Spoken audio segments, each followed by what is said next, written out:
بسم اللہ الرحمن الرحیم۔ السلام علیکم۔ سیکنڈ ایئر، آج ہم مشقی سوالات کریں گے۔ کس کے؟ اکبری کی حماقتیں۔ مولوی نذیر احمد نے ناول یہ لکھا ہے اکبری کی حماقتیں، اس کو ہم نے مکمل کیا ہے، اس کی تشریح مکمل کی ہے، اور آج ہم کریں گے مشقی سوالات۔ کہہ رہے ہیں مختصر جواب دیجیے۔ کٹنی نے اکبری کو پھانسنے کے لیے اسے کن کن تبرکات کی زیارت کرائی اور اکبری نے کن دو چیزوں کو پسند کیا؟ کہہ رہے ہیں کن کن تبرکات کی زیارت کرائی؟ کٹنی نے اکبری کو پھانسنے کے لیے تسبیح، خاک شفا، زمزمیہ، مدینہ منورہ کی کھجوریں، کوہ طور کا سرما، خانہ کعبہ کے غلاف کا ٹکڑا، عقیق البحر، مونگے کے دانے، ناد علی، پنج سورہ اور بہت سی دعائیں دکھائیں، اور اکبری نے سرما اور ناد علی دو چیزوں کو اس نے کیا کیا؟ پسند کیا۔ سوال نمبر 2 ہے اکبری نے 2 روپے والا ہزار بند 4 آنے میں خریدا تو محمد عاقل نے اس کی حوصلہ افزائی کیوں کی؟ سوال نمبر 2 ہے کیونکہ محمد عاقل خود بھی لالچ میں آ گیا تھا، اس وجہ سے اس نے اکبری کی حوصلہ افزائی کی کہ 2 روپے والا ہزار بند 4 آنے میں جب مل رہا ہے، اس کا مطلب ہے بہت فائدے کی چیز ہے، تو مجھ سے جو ہے وہ چیزیں دیکھ لیا کرو۔ کٹنی نے اکبری سے اس کا سارا زیور کس بہانے سے ہتھیا لیا؟ کہہ رہے ہیں کس بہانے سے ہتھیایا؟ زیور کو اجلوانے، ڈورے ڈلوانے کے بہانے ٹھگنی نے اکبری سے سارا زیور ہتھیا لیا کہ میں تمہیں جو ہے اس میں ڈورے ڈلوا دیتی ہوں، تمہارے میاں کے پاس وقت نہیں ہے، اور انہیں میں دھلوا بھی دیتی ہوں کیونکہ میل زیورات کو کھا جاتا ہے۔ کٹنی نے زلفن کو کیا کہہ کر واپس گھر بھیج دیا؟ اس نے یہ کہہ کر واپس بھیجا کہ ناک کی کیل تو پاندان کے ڈھکنے پر رکھی رہ گئی ہے، جلدی سے جا اور اسے لے آ، اور اسے گھر واپس بھیج دیا تاکہ وہ خود جو ہے وہ ہیلے بہانے سے وہاں سے جا سکے۔ نیکسٹ ہے یہ ہو گیا تھا کٹنی نے اکبری کے علاوہ اور کس کس کو اپنے جال میں پھنسایا تھا؟ یعنی کٹنی نے اکبری کے علاوہ اور کن کن لوگوں کو جال میں پھنسایا تھا؟ وہ لوگ جو ہیں وہ کون تھے؟ اس نے اکبری کے علاوہ کنچنی کی گلی میں احمد بخش خاں کی بیوی اور روئی کے کٹڑے میں میاں مسیطہ کی بیٹی کو اپنے جال میں، یعنی 2 لوگوں کو اس نے پہلے بھی اپنے جال میں کیا کیا تھا؟ پھنسایا تھا۔ اب ہے اکبری نے اپنے جہیز کے کپڑوں کا ستیہ ناش کیسے کیا؟ وہ اس طرح کیا کہ پوری برسات گزر گئی، اس نے ایک بار بھی کپڑوں کا صندوق نہ کھولا، جو ریشمی قیمتی کپڑے تھے، یوں کپڑوں کو دیمک چاٹ گئی اور چوہوں نے کپڑوں کو کاٹ ڈالا، یوں اس طرح سے اکبری نے اپنے تمام کپڑوں کا ستیہ ناش کر دیا۔ اب دوسرا سوال ہے کٹنی نے اکبری کو بھوپال کی بیگم کا جو خود ساختہ واقعہ سنایا اسے اپنے الفاظ میں یہ بیان کیا۔ وہ بہت لمبا واقعہ ہے جس میں وہ بھوپال کی بیگم حج کو جاتی ہیں اور وہاں ان کو ایک سمندر میں بزرگ ملتے ہیں، پھر وہ لونگیں دیتے ہیں اور وہ جو ہے ان لونگوں کی وجہ سے اللہ تعالیٰ اس کو اولاد بھی دیتا ہے، میاں بھی بہت کرم کرنے لگتے ہیں، یعنی اس طرح وہ پورا جو ہے وہ واقعہ بہت لمبا ہے، وہ میں نے مختصر آپ کو بتا دیا ہے۔ وہ واقعہ جو ہے وہ کٹنی سناتی ہے تاکہ اکبری اس کے جھانسے میں آ جائے۔ سوال نمبر 3 ہے آپ کے خیال میں اکبری سے کون کون سی حماقتیں سرزد ہوئیں؟ اکبری سے کون کون سی حماقتیں سرزد ہوئی ہیں کہ ساس سسر سے الگ گھر لے لیا، حجن کے فریب میں آ گئی، کپڑوں کو صندوق جو کپڑوں کا تھا اس کو ایک بار نہیں کھولا، اس جیسی حماقتیں اکبری سے جو ہیں وہ سرزد ہوئی ہیں۔ اب سوال نمبر 4 ہے بعض لوگوں کو اعتراض ہے کہ مولوی نذیر احمد اپنے ناپسندیدہ کرداروں کے عیب بیان کرتے ہوئے مبالغے سے کام لیتے ہیں۔ آپ کے خیال میں اکبری کی حماقتیں معاشرتی نوعیت کی ہیں یا انہیں بڑھا چڑھا کر بیان کیا گیا ہے؟ یہاں جو ہے وہ یہ ہے کہ اکبری کی حماقتیں واقعی جو ہیں وہ معاشرتی نوعیت کی ہیں اور اس میں کوئی مبالغہ آمیزی نہیں ہے، یہ حقیقت ہے کہ بہت سی ہمارے معاشرے کی نادان عورتیں جو ہیں وہ اسی طرح سے اپنے گھر کا ستیہ ناش کر لیتی ہیں، بیڑا غرق کر دیتی ہیں اور لوگوں کے جو ہے وہ ہتھے چڑھ جاتی ہیں، لوگوں کے بہکاوے میں آ جاتی ہیں۔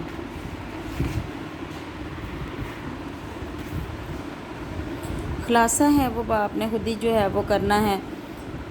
کہہ رہے ہیں جاہل اور کمزور ایمان کے لوگ عموماً توہم پرست ہوتے ہیں۔ سبق میں توہم پرستی کی چند مثالیں موجود ہیں، ان میں سے 2 کی نشاندہی کیجیے اور انہیں اپنے الفاظ میں بیان کیجیے۔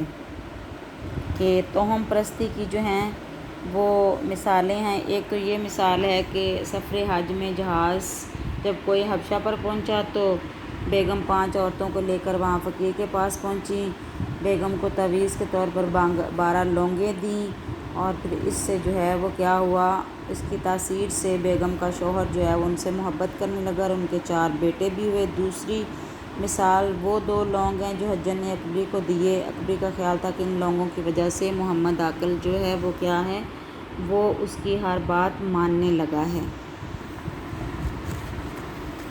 اس کے بعد سوال نمبر 7 ہے، درجہ ذیل محاورات کو اپنے جملوں میں اس طرح استعمال کیجیے کہ ان کا مفہوم واضح ہو جائے۔ ڈھب پر چڑھنا، اکبری جلد ہی کٹنی کے ڈھب پر چڑھ گئی۔ اس کے بعد ریجھ جانا، اکبری کٹنی کی باتوں پر جلد ریجھ گئی۔ آہ کھینچنا، اسکول کا وقت یاد آتے ہی احمد نے ایک آہ کھینچی۔ لوٹ ہو جانا، سستی چیزوں پر اکبری لوٹ ہو گئی۔ چاٹ لگنا، حجن سمجھ گئی کہ اکبری کو سستی چیزوں کی چاٹ لگ گئی ہے۔ لٹو ہو جانا، اکبری حجن کی ہمدردی پر لٹو ہو گئی۔ ماتھا ٹھنکنا، جب زلفن واپس گھر آئی تو اکبری کا ماتھا ٹھنکا۔ سر پیٹ لینا، حجن کا سراغ نہ ملنے پر اکبری نے سر پیٹ لیا۔ گھر کو خاک سیاہ کر کے چھوڑنا، اکبری نے اپنی حماقتوں سے گھر کو خاک سیاہ کر کے رکھ دیا۔ اڑا لینا، حجن اکبری کا زیور اڑا لے گئی۔ اس کے بعد درجہ ذیل جملوں کی وضاحت کیجیے۔ حجن نے مزاج دار کو باتوں ہی باتوں میں تاڑ لیا کہ یہ عورت جلد ڈھب پر چڑھ جائے گی۔ وضاحت میں نے پہلے بھی کر دی ہے، پھر بھی جو ہے وہ کر دیتی ہوں، یعنی وہ جان گئی کہ یہ عورت بہت جو ہے وہ بیوقوف ہے اور یہ جلد ہی میری باتوں میں کیا ہوگا کہ یہ میری باتوں میں آ جائے گی اور میں اپنے مقصد میں کامیاب ہو جاؤں گی۔ اپنے قد کے برابر ایک کلاوہ مجھ کو ناپ دو، میں تم کو ایک گنڈا بنوا لا دوں گی۔ یعنی اپنے قد کے برابر کیا کرو کہ مجھ کو ناپ دو، یہ جو ہے سوت کا ایک ٹکڑا، تو میں تمہیں اس کا تعویذ بنا کر لا دوں گی اور اس طرح سے تمہارا میاں تم پر بہت نظر کرم کرنے لگے گا۔ نیکسٹ سوال ہے، مزاج دار بیٹی بنی اور حجن کو ماں بنایا۔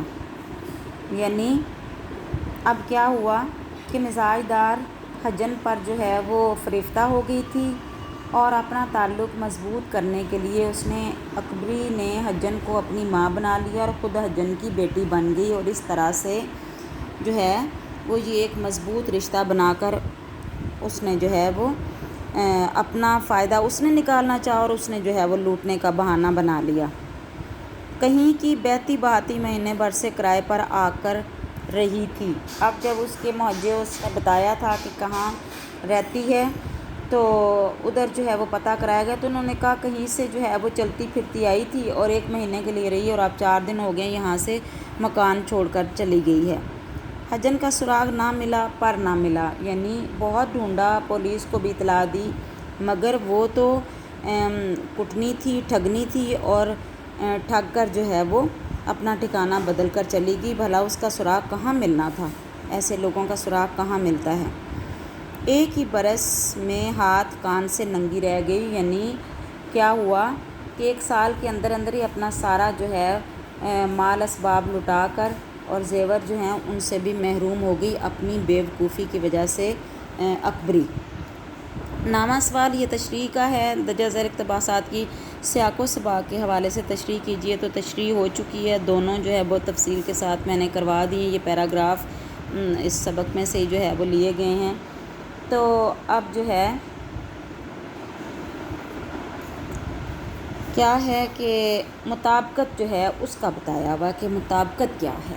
یہ آپ کا الگ سے سوال جو ہے وہ اس میں ہے، شامل ہے پیپر میں 5 نمبر کا معروضی میں. میں آپ کو یہاں اس کی جتنا دیا ہوا ہے اس کی میں آپ کو وضاحت کیے دیتی ہوں کہ یہ مطابقت ہے کیا. مطابقت کے معنی ہے مطابق ہونا، موافق ہونا یا برابر ہونا، لیکن قواعد کی روح سے فعل کی اپنے فاعل اور مفعول کے ساتھ، صفت کی اپنے موصوف کے ساتھ، اور علامت اضافت کا کی اپنے مضاف کے ساتھ نسبت کے بدلنے کو مطابقت کہتے ہیں. یعنی جیسا فاعل ہوگا مفعول بھی اسی کے مطابق آئے گا. صفت یعنی یہ بدل جاتا ہے، جہاں فاعل جو ہے وہ مذکر ہوگا اسی حساب سے پھر مفعول جو ہے وہ اپنی شکل تبدیل کر لے گا. آگے میں آپ کو مثال سمجھاتی ہوں. جس طرح جو صفت بیان کی جا رہی ہے موصوف بھی اسی طرح سے، اور جہاں علامت اضافت جو ہے وہ لگے گی وہ بھی اپنے مضاف کے ساتھ کیا ہوگا کہ اس کا جو ہے وہ بدل جائے گا، انداز بدل جائے گا. گویا ہم کہہ سکتے ہیں کہ فعل اپنے فاعل اور مفعول کے ساتھ، صفت اور اپنے موصوف کے ساتھ، اور علامت اضافت اپنے مضاف کے ساتھ مطابقت رکھتے ہیں. مثلاً ان جملوں کو دیکھیے، غور کیجئے. جہاں آئی ہے نا ماں آئی ہے تو ماں چلی گئی، چلنا سے چلی گئی آ گیا. بیٹا ہے تو وہ بھی اس کے ساتھ ہی جو ہے وہ کیا ہوا ہے، فاعل جب بدلا ہے، بیٹا ہے تو بیٹا چلا گیا. یہ جو چلا گیا اور چلی گئی ہے نا، دونوں جو بدلے ہیں، ماں کے ساتھ چلی گئی آ گیا اور بیٹے کے ساتھ چلا گیا، تو یہ جو ہے یہ مطابقت کا قاعدہ ہے. جہاں پہ دونوں کا ذکر آیا تو آپ دیکھیں ماں اور بیٹا دونوں چلے گئے. یہاں چلی گئی ہے، یہاں چلا گیا ہے، یہاں چلے گئے ہے. یہ جو تبدیلی ہے یہ وہ کہہ رہے ہیں کہ یہ کیا ہوتی ہے، یہ اپنے فاعل کے ساتھ، صفت کے ساتھ اور علامت اضافت کے ساتھ جو ہے وہ کیا ہے، تبدیل ہو جاتی ہے. سیکنڈ ایئر مجھے امید ہے کہ آپ لوگوں کو جو ہے وہ اس کی سمجھ آ رہی ہوگی. میں پھر ایک دفعہ بتا دیتی ہوں کہ یہ جو مطابقت کے قاعدے ہیں یہ بھی آپ کو پیپر میں اس طرح سے آتے ہیں کہ آپشنز دی ہوتی ہیں، اس میں سے دیکھنا ہوتا ہے کہ کون سی آپشن جو ہے وہ درست ہے. تعریفیں نہیں آتی، تعریفیں آپ کو یہ اس طرح سے جو ہے وہ یاد ضرور کرنی ہوگی تاکہ آپ پہچان سکیں. اور یہ جو تبدیلی ہے وہ کیا ہے، ماں کے ساتھ چلی گئی، بیٹا جو ہے اس کے ساتھ چلا گیا. جب دونوں کا ذکر ہے تو چلے گئے. علم انسان کا درجہ بڑھا دیتا ہے.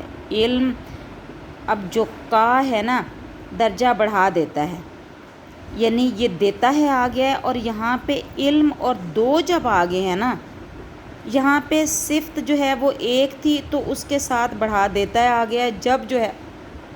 جب جو ہے وہ زیادہ چیزوں کا ذکر آئے گا، علم اور نیک چلن، انسان کا درجہ بڑھا دیتے ہیں. اب یہاں بڑھا دیتا ہے، یہاں بڑھا دیتے ہیں، چونکہ دو آگے ہیں، علم اور نیک چلن دو آگے ہیں تو اس طرح سے وہ بڑھا دیتے ہیں.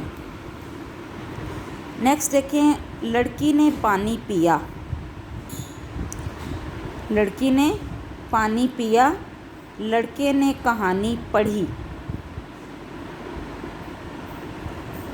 لڑکی کے ساتھ اسی حساب سے جو ہے وہ مذکر ہے فاعل تو اس حساب سے آئے گا، مؤنث ہے تو اس حساب سے آئے گا، اگر مذکر ہے تو اس حساب سے جو ہے وہ آئے گا. یہ چیزیں جو ہیں یہ کیا ہیں، یہ آپ نے چھوٹی کلاس میں بھی پڑھی ہوں گی. اب آگے بھی آپ کو یہاں پہ 5 نمبر کا سوال آئے گا اور اس میں اسی طرح سے چیزیں جو ہیں وہ آپشنز دی ہوئی ہوں گی، اور آپ دیکھیں گے کہ اس میں درست جو ہے وہ کون سی آپشن ہے. تو یہ آپ کو قاعدے معلوم ہوں گے تو اس طرح سے آپ کو پتہ چل جائے گا کہ یہاں پہ درست جو ہے وہ جملہ کون سا ہے. اب ہم آتے ہیں نیکسٹ جو ہے وہ نسیم حجازی ہمارے جو ہیں وہ ہیں مصنف ہیں، اور ان کی پہلی فتح یہ بھی جو ہے وہ ناول ہے ان کا، اور اس میں سے جو ہے یہ یہاں شامل کیا گیا ہے. نسیم حجازی سب سے پہلے آج ہم نسیم حجازی جو ہیں ان کا تعارف دیکھ لیتے ہیں کہ نسیم حجازی کا تعارف کیا ہے، پھر ہم اس کی تشریح کی طرف جو ہے وہ آ جائیں گے۔ پہلی فتح ان کی یہاں پہ جو ہے وہ شامل ہے، اور یہ ان کا جو ناول ہے محمد بن قاسم، یہ اینڈ پہ جو ہے وہ دیا ہوا بھی ہے۔ تو اس کا جو ہے وہ تعارف کیا ہے، کہہ رہے ہیں یہ اردو کے مشہور ناول نگار جو ہے وہ تھے، تاریخی ناول لکھنے میں ان کا بڑا اہم مقام ہے۔ اصل نام شریف حسین ہے نسیم حجازی کا، یہ آپ ذہن میں رکھیں، ان کا اصل نام شریف حسین ہے، لیکن یہاں پہ چونکہ نسیم حجازی دیا ہوا ہے تو آپ نے تشریح کرتے ہوئے جو ہے یہ انفارمیشن کے لیے تشریح کرتے ہوئے آپ نے نسیم حجازی ہی لکھنا ہے، شریف حسین نہیں لکھنا اس میں جو ہے وہ۔ 1914 کو گرداسپور میں پیدا ہوئے، تقسیم ہند کے وقت وہ پاکستان چلے آئے، اور ان ناول جو ہیں ان میں مسلمانوں کے عروج اور زوال کی جو ہے وہ کہانیاں انہوں نے بیان کی ہیں، تاریخی جو ہے موضوعات پر مشتمل ہیں، اور انہوں نے اپنی عملی زندگی کا آغاز صحافت سے جو ہے وہ کیا ہے اور مختلف اخبارات سے منسلک رہے ہیں۔